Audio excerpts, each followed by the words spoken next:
Bueno, buenas tardes a todos los presentes.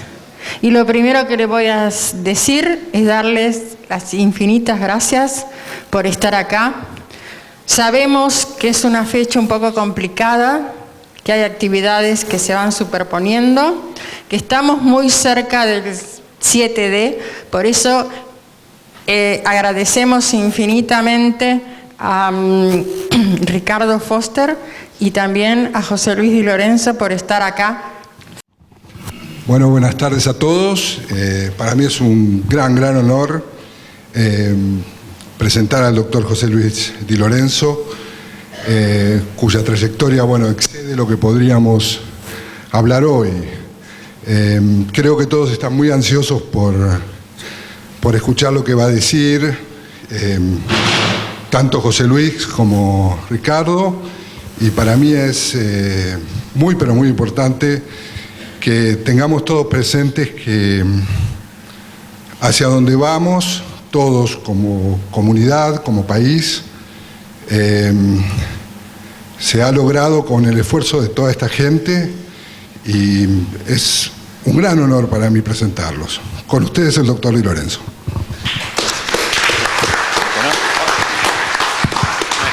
Buenas tardes, noches a todos. La verdad que, me parece fantástico cada vez que tenemos una oportunidad de reflexionar colectivamente, en grupo.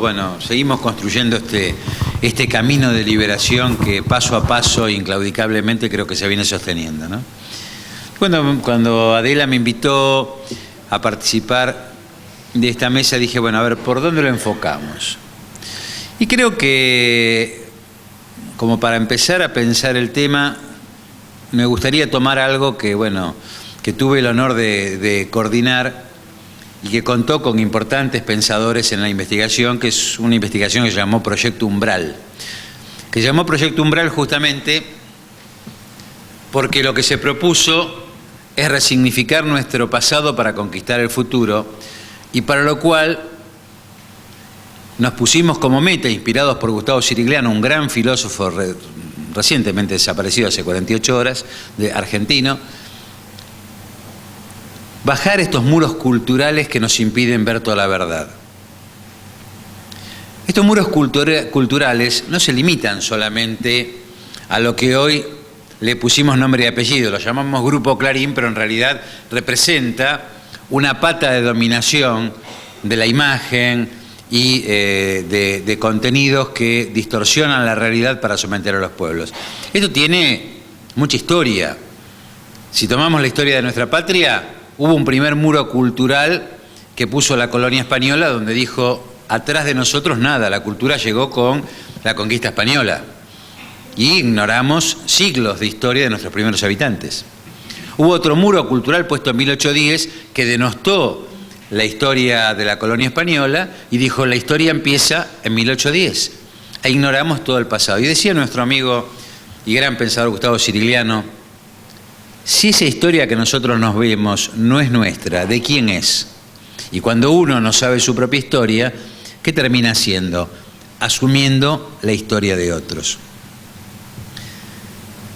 Fíjense que estos muros culturales nos han llevado a creer que los argentinos valemos poco, que en realidad hemos tenido las crisis que hemos tenido porque somos poco esforzados, poco laboriosos, menos capacitados. Yo les pregunto a ustedes, ¿será posible que, por ejemplo, algún argentino haya tenido una obra tan destacada que la haya prologado un genio indubitado para el mundo? Estoy seguro que la mayoría no lo sabe. Sin embargo, lo traje como curiosidad.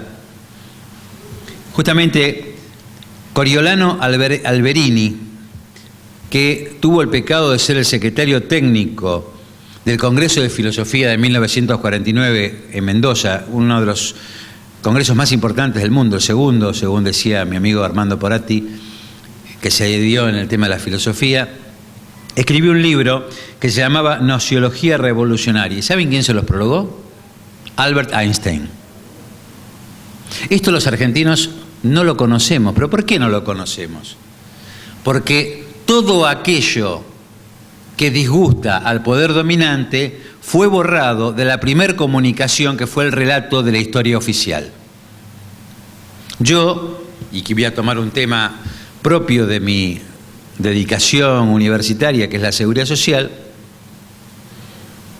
estoy cansado de escuchar y de creer, no de creer, de que otros crean, que la seguridad social arrancó en la Argentina con el artículo 14 bis. Es un lugar común decir que nació con el 14 bis. Claro, esto es otro muro cultural. Nos borra de un plumazo las formas de organización previas a esa reforma constitucional de facto que dio el golpe del 55 y que la concretó en el 57, ignorando cómo era la vida de nuestros primeros habitantes, la forma comunitaria de compartir la riqueza, de proteger los bienes naturales, e ignorando la etapa anterior, que fue la de la Constitución del 49, donde nada más y nada menos se protegía y se garantizaba la seguridad social de los argentinos con la titularidad colectiva de los recursos naturales, con la prohibición de privatizar los servicios públicos y con el capital en función social. Claro, pero esto no era adecuado para lo que se vino a imponer a sangre y fuego, que arranca con los bombardeos de Plaza de Mayo, se inicia en el 55 y se perfecciona en 1976. Esto que Armando Porati llamaba el antiproyecto, necesitaba desaparecer la historia de los argentinos, no simplemente porque nosotros podamos estar de acuerdo o no, porque era una historia de la propia identidad que no era conveniente a los intereses que se vinieron a imponer. El golpe del 76, lo dice muy bien Armando, a quien aprovecho también para rendirle homenaje, Armando Porati. Él se dedicó en este proyecto Umbral a pensar un capítulo que simbólicamente arranca el 24 de marzo del 76, que es lo que hemos denominado el antiproyecto de sumisión incondicionada al norte imperial. No me voy a abundar en este tema, pero un antiproyecto tiene como esencia negar todos los proyectos anteriores, porque niega la identidad. Esto nos obligó a repensar todos los proyectos habidos. Pero fundamentalmente tiene una característica, si tomamos una palabreja de la física, que es profundamente entrópico. ¿Qué es entrópico? La entropía separa. Si a un organismo, a mi cuerpo, le arrancamos un brazo, le arrancamos el otro, la cabeza, lo desarticulamos, lo matamos. El proceso que arranca en el 76 es profundamente entrópico, desorganiza para someter. Pero apela a lo que estamos discutiendo hoy, al fraude comunicacional, para consolidar la pata financiera global, la pata militar que lo impuso, necesitó de una pata comunicacional que avalara lo que hacía. Y a tal punto era el fraude comunicacional que esta etapa nace autodenominándose proceso de reorganización nacional, cuando viene a ser todo lo contrario de lo que dice que es. Cuando dice que viene a liberar las fuerzas productivas, y en realidad lo que hace es consolidar las fuerzas de la especulación, el modelo especulativo. Y este modelo especulativo tiene un enemigo central, el trabajo y el trabajador, que es el sujeto desaparecido para dar lugar al modelo especulativo. Decía Armando Porati, hemos sostenido que el enemigo del antiproyecto, lo que venía a destruir, no fueron ni la subversión primero, ni tal o cual institución o ideología o sistema político, sino el trabajo. Y agrega algo muy interesante ya en el último tiempo. La especulación, dice Armando, de especulare, jugar con los espejos, proyecta un mundo de reflejos, monetarismo, construcciones mediáticas, consumo de evasión, drogadicción generalizada, y su enemigo natural es la realización humana con la realidad, el trabajo. La esencia humana es redefinida y el hombre como trabajador y mortal se reconvierte en las figuras del consumidor y el desocupado. Y no es menor esto que dice Armando Porati. Fíjense que una democracia renga que arranca en 1983 institucionaliza el anteproyecto es la reforma de 1994. La Constitución reformada en 1994 incorpora categorías inexistentes y sin antecedentes en otras partes del mundo, que son las de usuarios y consumidores. ¿Qué son los usuarios y los consumidores? Ciudadanos con capacidad económica, ciudadanos con capacidad de usar y de consumir. ¿Y qué nos plantea el anteproyecto? El anteproyecto nos plantea un yo frente a todo el mundo, yo valgo por mí mismo, es decir, un individualismo cerrado, que filosóficamente lo expresa claramente Ayn Rand con su objetivismo filosófico, pero nos plantea fundamentalmente como objetivo central de la realización social la felicidad del confort. Nosotros vamos a ser felices cuantos más bienes podamos adquirir y consumir. Y esto es lo que está en discusión. ¿Por qué está en discusión esto? Dice Gustavo Cirigliano, nosotros los seres humanos somos 3 registros. El registro básico del deseo, el registro de la razón y el registro de la voluntad. Justamente la entropía, al desarticular a la persona humana y al cuerpo social, apunta, y ya lo he hecho reiteradamente, a uno de los 3 registros. El exceso de espiritualismo del medioevo apuntó a un excesivo espiritualismo justamente para disciplinar socialmente a partir del sexo pecado, la gula, o sea, regular a partir del deseo el disciplinamiento social. El Dios mercado, por su parte, de este inicio del tercer milenio, disciplina exacerbando el deseo. ¿Y cuál es el conflicto tan irreparable? Hoy escuché por allí algún lamentable documento que acaba de salir respecto de una crítica a las divisiones en la Argentina. ¿Y qué es lo que a veces vemos que exacerba tanto a algunos sectores sociales que no advierten que se enojan en contra de su propio beneficio? Y si la felicidad del confort es la realización y poseer da estatus, es imperdonable que haya quien tenga hijos que no puedan comer y venga el Estado y le dé una asignación universal por hijo. No lo pueden admitir. Si alguien cree que tiene derecho a tener una computadora o una netbook porque le da estatus, es imperdonable que quienes considera desclasados puedan acceder a esto que era para un sector social, el de usuarios y consumidores. Extender los derechos de ciudadanía resulta irritativo para un sector social muy amplio. Pero, para abreviar, vuelvo al juego de espejos, el especulare que enseña Armando Poratti. ¿Qué es lo que está en discusión hoy con la ley de medios audiovisuales? Justamente lo que está en discusión es aquello que un viejo profesor Nino en la Facultad de Derecho nos enseñaba, que era el peligro del pensamiento por imágenes. En realidad, lo que está en discusión, si miramos atentamente, es el monopolio de decir cuál es la verdad y poder falsearla, obviamente. Porque quienes construyeron sistemáticamente un relato que arranca en nuestra bibliografía, que desaparece lo que no les gusta de la bibliografía y del relato oficial, y se inicia con periódicos, uno de los cuales La Nación, arrancó siendo escrito en francés, en inglés y en castellano, y que tienen que ver con un proyecto o un modelo dependiente de la europeización consentida, no admiten siquiera la posibilidad de que otros que tenemos voces diversas las podamos expresar. Porque no se trata de impedir que diga lo que quiera quienes hasta ahora lo han hecho. Lo que se trata es de poder dar lugar a que otras voces digamos lo que nos han impedido sistemáticamente decir.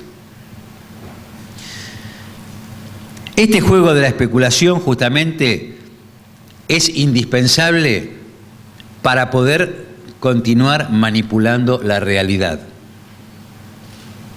Y esta realidad es la que permite poder imponer negocios. Yo les voy a contar muy lineal y rápidamente. Hace muchos años el diario La Nación sacó un artículo presuntamente de opinión de un señor que no me acuerdo el nombre, que decía que el sistema jubilatorio era una estafa. Porque este señor nos contaba de qué manera él, su aporte personal, lo hubiera invertido y hubiera obtenido unas rentas fabulosas. Es como si yo hoy les contara cuán rico soy porque compré todos los billetes de lotería que salieron. Pero esto salió en un diario serio, página entera. Se empezó a instalar la idea de que el sistema previsional público no servía. Ahí arranca la privatización del sistema previsional.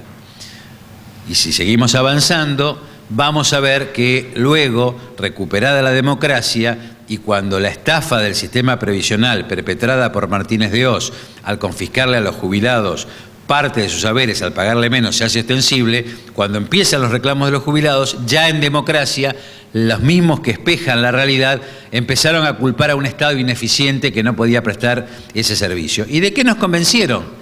Que había que llamar a expertos, que eran los banqueros, con forma de FJP, para que administren lo que desde el Estado no sabíamos administrar. ¿Qué resultó de esto? Solamente en conceptos de comisiones que fueron usurarias del 50% del capital que administraban y que ningún periodista de investigación advirtió, no porque no hubiera voces que lo dijéramos, porque no convenía decirlo, solamente en conceptos de comisiones la ganancia fue de unos 14.000 millones de dólares, que yo lo digo así, parece mucha plata, pero se trató de haber construido 2 ciudades enteras como la de La Plata, que esto de por sí hubiera generado tener las ciudades hoy, que serían nuestras, no de los bancos que embolsaron esa plata, haber generado trabajo y hacer crecer el producto. Pero lo que es peor, si actualizamos este dato, vemos que el costo para los argentinos de una de las privatizaciones que nos privó de lo que era de todos fue de 100.000 millones de dólares.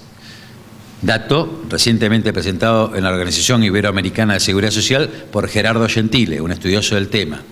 100.000 millones de dólares, digo, es el equivalente al déficit habitacional completo de la República Argentina. Las 2.800.000 viviendas que nos faltan a los argentinos fue lo que nos costó sostener el negocio de los bancos, que gracias a este modelo de especulación financiera y de espejar una realidad que no era, nos convenció que eso era lo mejor. Es decir, lo que está en discusión es proyecto antiproyecto, proyecto de vida o proyecto de muerte, trabajo o especulación, verdad o mentira. Esta es la discusión central.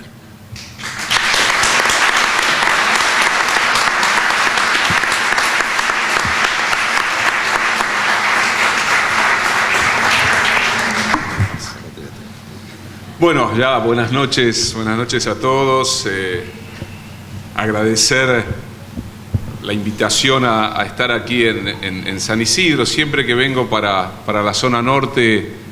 Y aparte venía desde mi casa y exprofeso recorrí mi viejo barrio de infancia, que fue La Lucila, barrio maravilloso donde construí una infancia de esas que uno nunca olvida. Decía Merleau-Ponty que él nunca había podido recuperarse de su maravillosa infancia.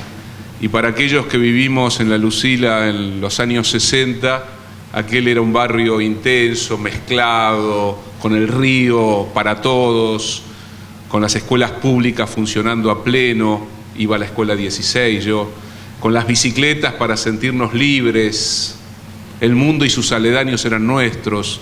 Recuerdo incluso que una de las grandes aventuras era bajar hasta ya casi la inexistente vía de lo que hoy es el Tren de la Costa, subirnos en el viejo carguero que nos dejaba, porque iba a paso de hombre, ir con el maquinista que no sé qué llevaba casi hasta el Tigre, y allí nos lanzábamos a las aventuras más insondables. La otra, la más extraña y difícil, era colarnos, por supuesto, en el tren y llegar a duras penas a Retiro. Nuestras fronteras se ensanchaban.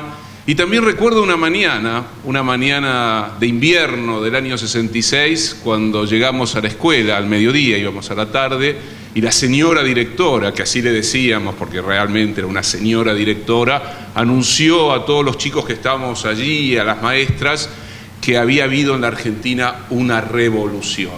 Por supuesto, había sido el infame golpe de Onganía contra Ilía, y allí me quedó resonando por muchísimo tiempo una palabra que para gran parte de mi generación fue profundamente degradada y envilecida por los poderes que sucesivamente fueron vaciando de intensidad nuestra propia relación con esa palabra, que era la palabra patria. Nosotros no la pronunciábamos, o la pronunciábamos con mucho cuidado, con mucho temor y temblor, porque sentíamos que detrás de la palabra patria había ese discurso fascistoide de un nacionalismo berreta, verde oliva, que era mentiroso porque mientras entregaba el país se desgarraba las vestiduras supuestamente para defender a la patria. Supimos durante mucho tiempo lo que significó mentir en nombre de esa palabra, supimos lo que significó construir dictaduras y supimos lo que fue la peor de las dictaduras argentinas, la que comenzó en marzo del 76, que se cierra intentando nuevamente utilizar como si fuera un ave de rapiña esa palabra para engañar, para llevar a la muerte a cientos de soldados que viniendo de Corrientes, del Chaco, de Formosa, fueron a parar a islas que nos pertenecen, pero que fueron de alguna manera envilecidas por ese dispositivo de la dictadura militar. Por eso, cuando nos encontramos, cuando en reuniones como estas y en un lugar tan emblemático, está esa catedral ahí enfrente, hoy se ha dicho hace un rato, leído, no con estupor, ya no hay estupor. Si hay un cómplice de la dictadura, si hay un cómplice de esa construcción malsana de la Argentina, ha sido la jerarquía de la Iglesia Católica a lo largo de toda la historia nacional. Porque nosotros no nos olvidamos de Mujica, no nos olvidamos de Saine, no nos olvidamos de todos esos curas que bajo la ilusión de ir hacia el mundo real de los trabajadores y de los pobres creyeron que era posible transformar a la Argentina. En cambio, las jerarquías eclesiásticas una y otra vez han sido cómplices de la construcción de un país para pocos. Por eso digo, hoy es más que importante juntarnos, discutir, no simplemente porque, como se decía, Cristina no hace mucho tiempo planteó la idea de unidos y organizados, sino porque no hay transformación real de la sociedad, no hay un proceso de cambio profundo y radical si no hay participación, movilización, si no hay debate entre todos aquellos que participamos, que queremos poner el cuerpo para que nuestro país sea un país más justo y para que efectivamente la palabra patria comience a resonar de otra manera. Porque la palabra patria, y por eso comencé diciendo lo que dije, en realidad remite a la infancia, remite a los afectos, remite a la pertenencia, remite a la amistad, a la fraternidad, remite a lo común, remite a lo público, remite a todo aquello que tiene que ver con el encuentro con los otros, remite a nuestra memoria, remite a esos profundos enraizamientos. Todo eso es la patria. Hace poco tiempo, un par de semanas, tuve la oportunidad de participar en para mí un momento tremendamente emotivo, que fue recordar a los 18 compañeros desaparecidos del colegio secundario al que fui, el Colegio Nacional número 8, y cuando recordábamos a esos compañeros yo pensaba, 18 chicos de entre 16 y 21 años. Por supuesto, las imágenes de aquel tiempo, del año 72, del año 73, las miradas exaltadas, las palabras de la rebelión, la sensación de estar tocando el cielo con las manos, la aventura, la decisión, el valor, y también decía la locura. Si no hubiéramos estado un poco locos, seguramente no nos hubiéramos atrevido a hacer lo que quisimos hacer. Y también, seguramente, el precio que se pagó fue un precio brutal para intentar silenciar a una generación, a una parte de esa generación que creyó que era posible reinventar la nación, reencontrarse con sus mejores tradiciones populares, soñar un país más igualitario y pensar que la historia argentina podía inscribirse en el interior de la historia de la patria grande, de la historia de América Latina. Y mientras recordábamos a esos 18 compañeros, muchos años transcurridos, nos hicimos más viejos, tuvimos hijos, llevamos nuestros dolores encima, algunos tuvieron que salir al exilio, mientras las imágenes vuelven, porque la memoria es un arte extraño que no dominamos. Nadie es dueño de sus propios recuerdos. Los recuerdos nos asaltan, nos toman desprevenidos. Los recuerdos a veces nos lanzan hacia geografías de nuestras propias vidas que parecían silenciadas. Cuando yo veía a los chicos de 16 y 17 años que entraron al acto, cada uno de ellos con la imagen de nuestros compañeros, que tenían esa edad, tenían 16, 18 años, el más viejo tenía 25, todos de la generación que había terminado entre el 70 y el 74 la escuela secundaria. Decía, algo ha pasado en nuestro país, algo fundamental. Si estamos en esta escuela, si estamos recordando como lo estamos haciendo, porque el recuerdo y la memoria son el modo a través del cual un individuo y una sociedad se hacen infinitamente mejores siempre. No hay individuo y no hay sociedad mejor que olvide, que tache el pasado. El individuo que no tiene recuerdos, que intenta borrar su historia, que quiebra sus raíces, va como un fantasma por la vida. Y una sociedad que olvida a sus luchadores, a sus idealistas, incluso también a sus momentos trágicos, porque una sociedad y la vida de una persona y la vida de una comunidad está hecha de estos cruces, está hecha del sueño de la felicidad y también del dolor, de la tristeza, de esa nostalgia que sentimos cuando no están con nosotros aquellos que hubiéramos querido que siempre hubieran permanecido junto a nosotros.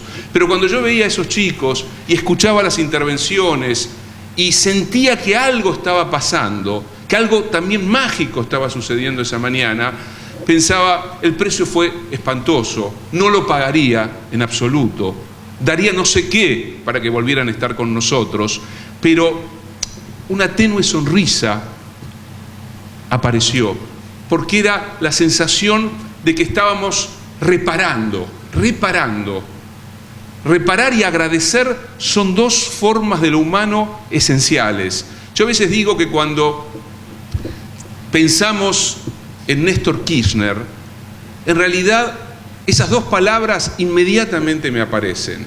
Reparación porque produjo una doble reparación que nos permite estar hoy acá en San Isidro. Por un lado, ese gesto extraordinario que implicó avanzar a la reparación del pasado. Nada más difícil que reparar el pasado, porque en realidad a los muertos, estamos cerca de acá del cielo, los creyentes quizás soñarán con reencontrarse algún día, pero a los muertos se les puede hacer justicia, pero también se los puede olvidar, se los puede borrar. Y Néstor Kirchner lo que generó es la posibilidad de abrir de nuevo la chance de que tres palabras fundamentales se juntaran: memoria, verdad y justicia. Pero no solo para producir un acto de reparación de aquellos que ya no están con nosotros, sino para repararnos también a cada uno de nosotros. Porque recordar, reconstruir la memoria y hacer justicia, acaba de empezar el segundo juicio y el más grande de todos en el campo de concentración que se llamó la ESMA. Hoy tenemos la oportunidad inédita, quizás inimaginable, de que todos los responsables militares y ya varios de los responsables civiles estén siendo llevados al banquillo de los acusados. Créanme,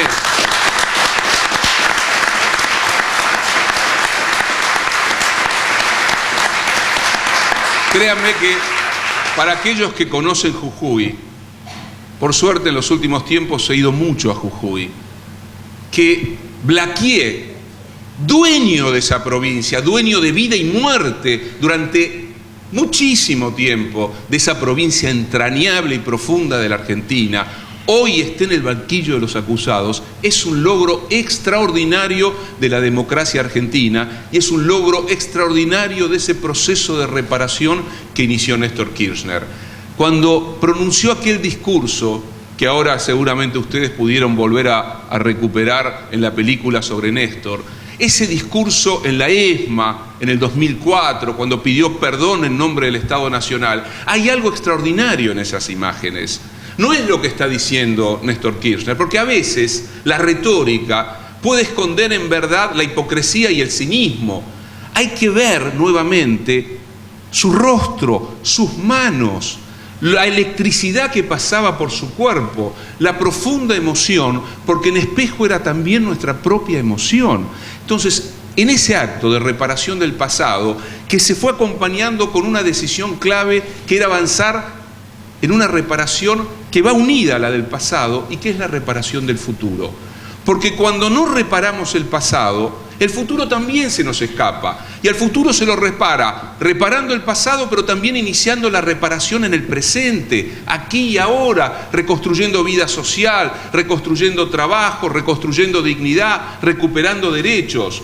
Doble reparación, entonces, la que produce Néstor Kirchner. Reparación del pasado y reparación del futuro, horizonte, de nuevo sueño, la posibilidad de pensar que la Argentina, que nuestro país tiene un destino, tiene un camino, y no esa sensación abrumadora que durante mucho tiempo pesó sobre nosotros, que nos planteaba un país extraviado, sin destino, sin horizonte, sin brújula, sin futuro.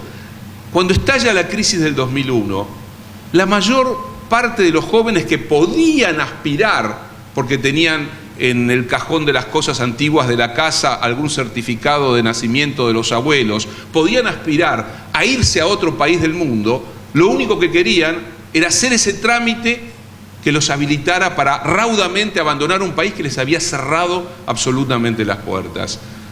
La pérdida de pertenencia, la pérdida de pasado y de futuro destroza a una sociedad, la vuelve más cínica, más inmoral, la pervierte, la deja hueca, la convierte en una sociedad disponible para cualquier cosa.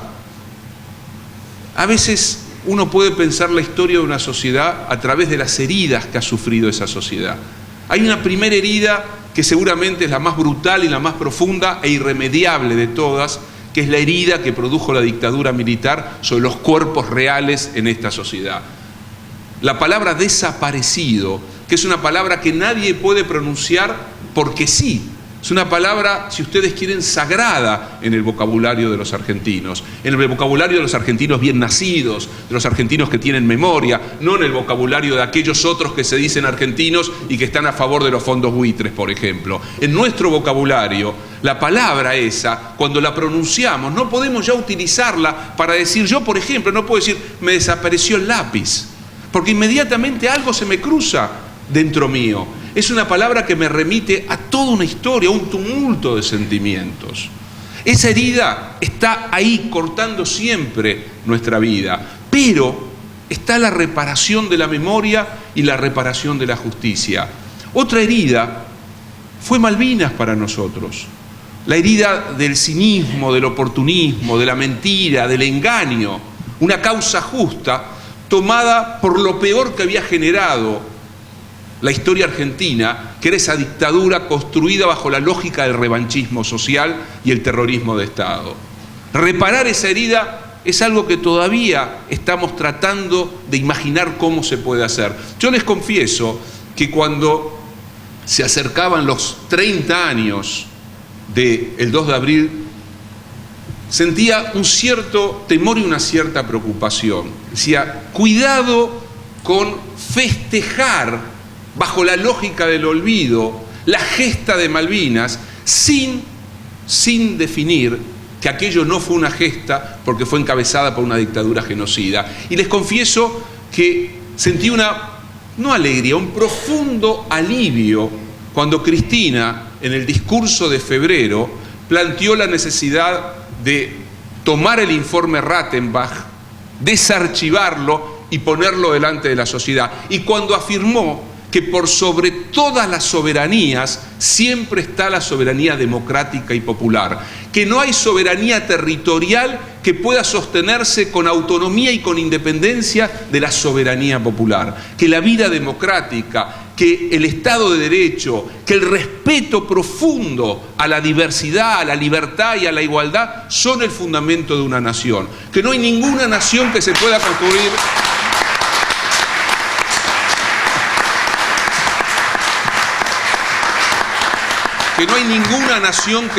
construir bajo la tachadura de la soberanía popular y democrática. Y que por supuesto Malvinas es una causa justa, pero es justa siempre y cuando esté profundamente atravesada por el ideal democrático y por la soberanía popular. Por eso también me pareció muy potente, tuve la oportunidad de estar ese 2 de abril ahí en Tierra del Fuego. Primero habló la gobernadora de Tierra del Fuego, un discurso bueno, interesante, pero previamente, y no pasó por cadena nacional, había hablado un representante de los veteranos de guerra. No era un soldado, porque allí son oficiales y suboficiales. Su discurso fue horrendo, horrendo.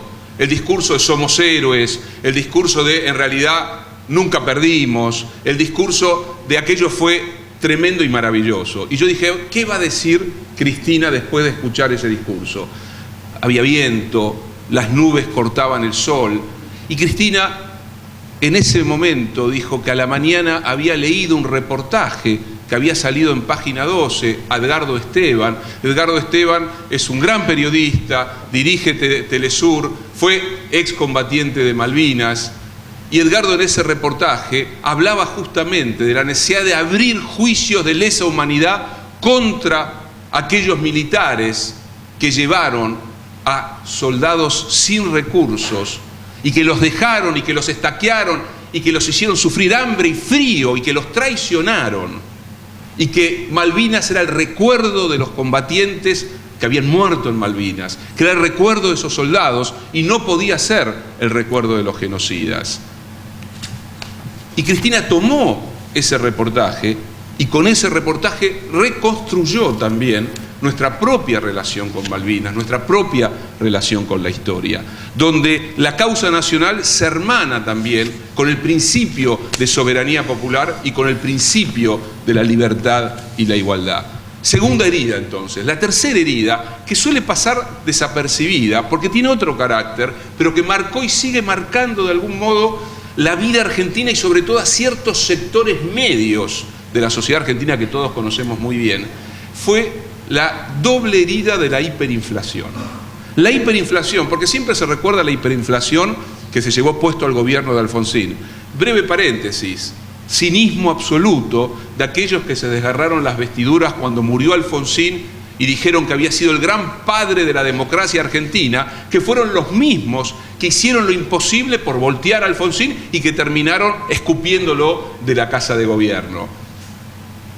Primera hiperinflación con Alfonsín, segunda hiperinflación al comienzo del gobierno de Menem. Y frase fundamental, sádica y decisiva de quien iba a ser su ministro de Economía: cuanto peor, mejor. Cuanto más brutalidad, cuanto más abismo, cuanto más desestructuración de la vida, porque la hiperinflación, que es un fenómeno muy complejo y que le aconteció a pocas sociedades, tiene como característica que pulveriza la vida social, que pulveriza la solidaridad, que genera un miedo que tiene un carácter diferente a ese otro terror que había dejado la dictadura. Es el miedo a perder lo que uno tiene, es esa sensación de angustia cuando el precio del pan cambia todos los días, esa sensación de que se abre bajo mis pies el propio suelo. La hiperinflación quiebra la vida social, genera disponibilidades patológicas en el interior de una sociedad. Egoísmo, falta de solidaridad. También, por supuesto, en los momentos de indigencia, de intemperie, suelen ser los más pobres, como siempre, los que vuelven a mostrar cómo se reconstruye la solidaridad.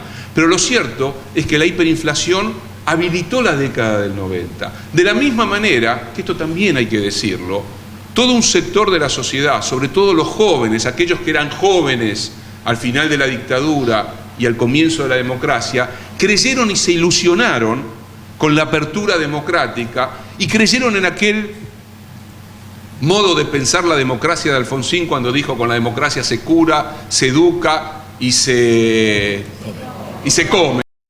Y fueron de a miles, fuimos de a miles a la Plaza de Mayo, a Campo de Mayo, a decirle al presidente de la Nación que el pueblo argentino estaba dispuesto a defender a rajatabla la democracia, y que escuchamos azorados aquello de son héroes de Malvinas, la casa está en orden, felices Pascuas. Una generación que entró ilusionada a la democracia comenzó el proceso de desilusión, que había comenzado tibiamente con aquel discurso de la economía de guerra, con el Plan Austral, con el fin de la idea de una economía que reconstruyera industrialmente a la Argentina, con el nombre de los capitanes de la industria, porque antes se los llamaba capitanes de la industria, que eran los que decían aquello que el país tenía que hacer, con aquellas empresas a las que les interesa el país y que subvencionaban el famoso programa de televisión de un vecino notable de esta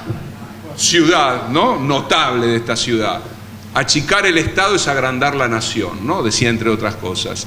Lo cierto es que la desilusión se transformó en cinismo, se transformó en hipocresía, se transformó en sálvese quien pueda. Y la década del 90 es una década muy compleja de la vida argentina. No podemos pensar la ley de servicios audiovisuales, no podemos pensar lo que ha significado este proceso extraordinario, porque no hablemos del 7 de diciembre, hablemos también de lo que sucedió hace 3 años atrás, y hablemos del camino que se construyó para que se votase como se votó la ley en el Congreso Nacional.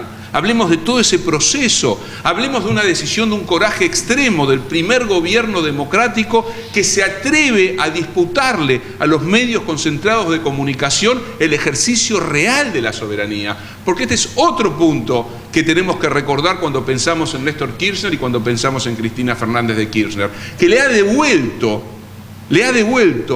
a la función presidencial el concepto estructural de soberanía, es decir, ser capaz no solo de ejercer por voto popular el mandato, sino de ejercerlo soberanamente sobre el conjunto de la sociedad y sobre todo sobre las corporaciones. Este es un dato fundamental de la vida contemporánea argentina. Ese conflicto que siempre había sido ganado por las corporaciones, desde la caída del primer peronismo hasta el 2008, después voy a decir por qué el 2008, todos los gobiernos democráticos o fueron expulsados por golpes militares o fueron horadados y liquidados finalmente por las corporaciones económico-mediáticas. Todos, desde Frondizi en adelante, no hubo un solo gobierno, salvo el del riojano, que se sostuvo como se sostuvo porque traicionó absolutamente su propio origen y su propia tradición política y se convirtió en el constructor del modelo que continuaba el proceso de desindustrialización, de valorización financiera, de extranjerización de la economía que había nacido con Martínez de Hoz en el 76. Todos los gobiernos democráticos absolutamente no pudieron, no quisieron, no supieron, quédese cada uno con lo que quiera, enfrentarse realmente a las corporaciones. No pudieron. El primer gobierno que realmente se para frente a las corporaciones y lo hace, acá hay historiadores como escuché, y lo hace disputando la renta central, material y simbólica de la historia argentina, que es la renta agraria. Cuando el gobierno plantea la resolución 125, cuando plantea las retenciones, pero sobre todo la resolución 125, porque era justamente la capacidad del Estado soberano de determinar la transferencia de una renta extraordinaria hacia el conjunto de la sociedad. Contra esa decisión soberana, decisiva, fundamental, políticamente clave, se revelan los poderes corporativos y se pone en evidencia lo que son los poderes corporativos en la sociedad argentina, esa alianza fundamental en ese momento entre la corporación que representaba los intereses de las patronales agrarias con la corporación mediática. Ahí se produce una profunda conjunción. Y recuerden ustedes que fue un momento muy difícil del gobierno nacional, de mucha soledad, de mucho aislamiento. Descubrimos de repente que el grueso, y eso parecía, de las clases medias, no querían saber nada con este gobierno y sentían que ellos eran el campo. Una de las invenciones más formidables del aparato mediático, de la construcción cultural, fue esa palabrita. Porque si yo digo el campo, detrás de esa palabra invisibilizo la diferencia, invisibilizo la explotación, el desarraigo, la marginalidad, la expulsión de campesinos, el trabajo negro, la apropiación de la tierra, la concentración de la tierra. Todo eso lo invisibilizo y me quedo delante de una visión bucólica al modo de una gran familia Ingalls. Es mi maestra de la primaria diciéndome: de la vaquita y del trigo nace toda la riqueza argentina. La patria, lo pudieron pronunciar sin ruborizarse, somos nosotros, decían. Y recuerdo todavía un columnista de La Nación que para hablar de Violcati, no, de Míguez, más cajetilla todavía que Violcati, decía el campesino, ¿no? Horror del lenguaje. A ver, si hablamos de la Ley de Servicios Audiovisuales, hablamos del lenguaje. Hablamos de la importancia del lenguaje para construir sentido común, opinión pública, subjetividad, formas culturales. Quien se apropia del lenguaje gana una batalla fundamental. Durante mucho tiempo perdimos palabras claves de nuestra tradición. El Estado, la palabra Estado, recuerden ustedes, la palabra Estado es una palabra maldita, vaciada, rapiñada, demonizada. Era el mal de todos los males. La palabra pueblo, ¿quién pronunciaba la palabra pueblo? La gente. Otra palabra parecida al campo. Si yo digo, ahí viene la gente, y eso tiene que ver con los buenos vecinos, con la gente fina, con la gente genuinamente democrática, que piensa por sí misma, que tiene lucidez para ejercer sanamente el acto electoral y no es como esos negros que no entienden nada y que hasta tienen hijos para cobrar la asignación universal y que después meten este voto infernal.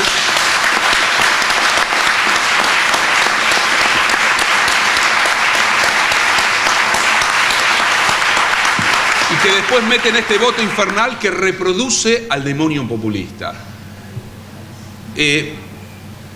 Voy a empezar a desacelerar porque si no voy a hablar demasiado y no era la pretensión. Lo que quiero decir es que la disputa fundamental, fíjense qué perverso el discurso que viene del otro lado. Hoy pronunciaron algo terrible en relación a la historia argentina. Dijeron que el nivel de confrontación y conflictividad de este momento les hace temer por la vida democrática argentina, como hace 30 años atrás. Terrible frase. Esa es una frase de una violencia brutal. Brutal, porque lo que están tratando de instalar es la idea de que el conflicto y la disputa es el mal. Cuando el conflicto lo que pone en evidencia es un viejo y esencial litigio que nace con la noche de la democracia entre los griegos. Cuando se inventó la democracia y a los incontables les dijeron, bueno, está bien, entren ustedes también, les vamos a dar la posibilidad de que también tomen la palabra en el ágora, y ahí se inventó esto de los ciudadanos. Los incontables, ¿no? Los remeros, los albaniles, los campesinos, dijeron, muy bien, bárbaro. Está buenísimo esto de la igualdad, de que tengamos todos el mismo derecho, inclusive de ser estrategas de la ciudad, de ser elegidos por el demos, etcétera, etcétera. Pero vemos que cuando termina la asamblea en el ágora hay una mesa muy bien puesta y a esa mesa solamente van unos pocos. Nosotros también queremos ir a esa mesa. Y ahí comenzó el gran litigio, que es el litigio por el pan, por la riqueza y por la igualdad. La democracia es la conjunción de estos dos elementos. La libertad, ¿no? La posibilidad cierta, decían los griegos con un concepto, que es el concepto más, yo diría, igualitario en términos de libertad, que el buen retórico y el tartamudo tenían el mismo derecho de tomar la palabra, que es equivalente a decir que el pobre tiene el mismo derecho a tomar la palabra que aquel que ha acumulado la riqueza. Pero, la democracia significa también que los incontables, los muchos, los incalculables de la vida social exijan a través de su lucha una distribución más igualitaria de la riqueza. Y por eso no es lo mismo república que democracia. Nos quieren hacer creer que democracia y república también son lo mismo y que el padre de la democracia y de la república es el liberalismo. Nos quieren hacer creer que la genealogía de la democracia hay que ir a buscarla en las ideas de John Locke o de Thomas Hobbes o de la tradición liberal inglesa. Falso. La tradición democrática siempre ha sido la consecuencia de la lucha de los invisibles, de los olvidados, de los derrotados, de los negros de la historia, contra el privilegio, contra aquellos que no han buscado otra cosa que frenar el avance de los incontables en la construcción de derechos y en la construcción de participación. No ha habido una sola conquista democrática en ninguna sociedad que no haya sido el producto de la lucha efectiva de las mayorías populares. El poder siempre quiere restringir, y en la historia argentina, siempre que ha tenido discrecionalidad para ejercerlo sin piedad, ha quebrado todos los derechos. Por eso el revanchismo social es una categoría que la plantea un gran economista contemporáneo como es Eduardo Basualdo, para definir a lo que se inaugura con la dictadura del 76. El revanchismo social de aquellos que quisieron liquidar incluso lo que quedaba todavía de aquello que se inventó después del 17 de octubre del 45, liquidar los derechos, liquidar la idea de un estado de bienestar, liquidar la propia idea de una distribución de la riqueza. Y durante un tiempo ganaron una doble batalla, la batalla de los cuerpos, la batalla de la infamia, la batalla del mal, porque es la batalla más impúdica de todas, porque la ganaron de la forma más horrenda que es la construcción del terrorismo de Estado, saqueando, torturando, estaqueando, violando. Y ganaron durante un tiempo también la batalla cultural. Horadaron a una parte importante de esta sociedad. Por supuesto que hubo resistencias. ¿Cómo no pensar en las madres de Plaza de Mayo? ¿Cómo no pensar en todos aquellos que siguieron resistiendo?